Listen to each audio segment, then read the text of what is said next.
Cette capsule vous est présentée par Evo Retro, distributeur d'accessoires cool pour gamers et collectionneurs de figurines et de jeux vidéo, ainsi que par la boutique Maixu pour vos peluches et articles décoratifs geek.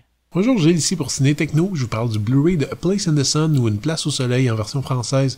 Le film de George Stevens est distribué par Paramount et met en vedette Montgomery Clift, Elizabeth Taylor et Shelley Winters, sorti en magasin le 10 août 2021.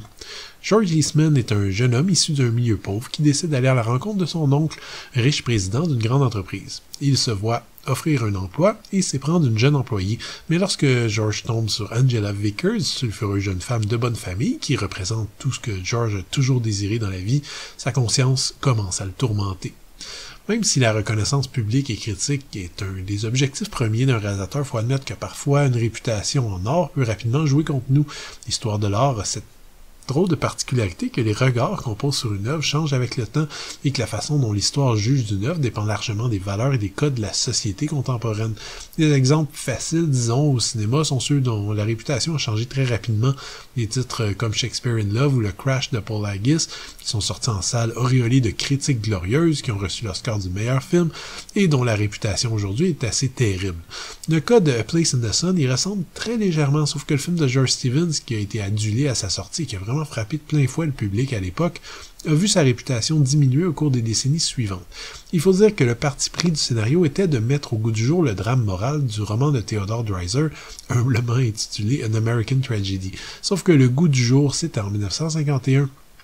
Et donc, il est très clair qu'un drame humain tragique qui parle de relations hommes-femmes, de possibles avortements, de liaisons extra-conjugales et de justice américaine, ça risque fort de prendre quelques rides assez rapidement. Bien plus que des chefs-d'œuvre à portée plus universelle, comme The Great Dictator de Chaplin ou La règle du jeu de Renoir, qui sont pourtant plus vieux. C'est d'autant plus clair qu'en 1951, il fallait encore compter sur le fameux Code Hayes, qui régissait de façon stricte le contenu des films afin de prévenir la déchéance morale et éthique d'un public qui était perçu comme une bande de grands enfants.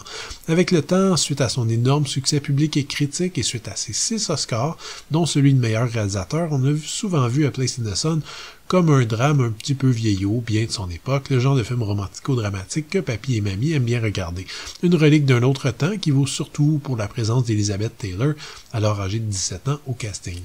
Je dois dire que ces reproches sont pas nécessairement tous sans fondement, le rythme du film est très lent et c'est vrai qu'il y a un ton un petit peu moralisateur, un peu paternaliste qui fait éruption à plusieurs moments pour une histoire plutôt triste et psychologiquement complexe.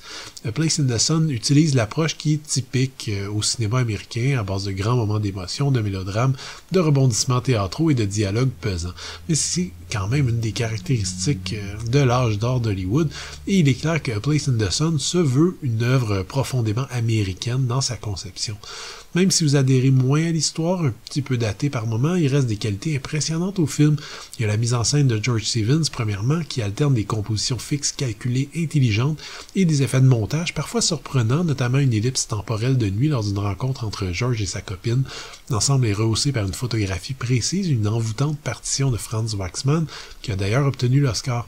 Et il reste bien sûr les performances toutes excellentes du trio d'acteurs principal. On oubliera certains moments un petit peu plus caricaturaux, notamment un petit rôle de Raymond Burr qui en fait des tonnes et qui m'a fait rire un petit peu quand même. Et même aujourd'hui, ce drame humaniste en général se distingue et se regarde sans problème. Le Blu-ray est présenté en 1.37 dans une image bien restaurée qui met en valeur les jeux d'éclairage et les scènes qui sont souvent très sombres. Les pistes audio sont offertes en anglais DTS HD 5.1 ou allemand, espagnol ou français 2.0 et les sous-titres sont offerts dans ces langues également. Côté supplément, on retrouve une courte entrevue avec le critique et historien Leonard Maltin ainsi qu'une featurette sur le travail du réalisateur sur le film. Plus intéressant pour le cinéphile amateur, on retrouve toute une galerie d'entrevues avec des réalisateurs célèbres dont Warren Beatty, Frank Capra ou Robert Wise, qui parlent de leur relation avec George Stevens. Évidemment, les entrevues ne datent pas nécessairement d'hier. On trouve finalement la bande-annonce du film. A Place in the Sun est un conte moral qui porte sur la quête du rêve américain. Le long-métrage, par ailleurs très sombre dans son propos et d'une qualité irréprochable, même aujourd'hui. Mais bon, il faut quand même admettre que c'est fait avec toutes les contraintes et les valeurs de l'Amérique de l'après-guerre, avec tout ce que ça implique. Le Blu-ray est techniquement impeccable, par contre, et les suppléments permettent de bien remettre le film dans son contexte, et donc de l'apprécier encore plus. C'était Gilles, merci. Bon visionnement.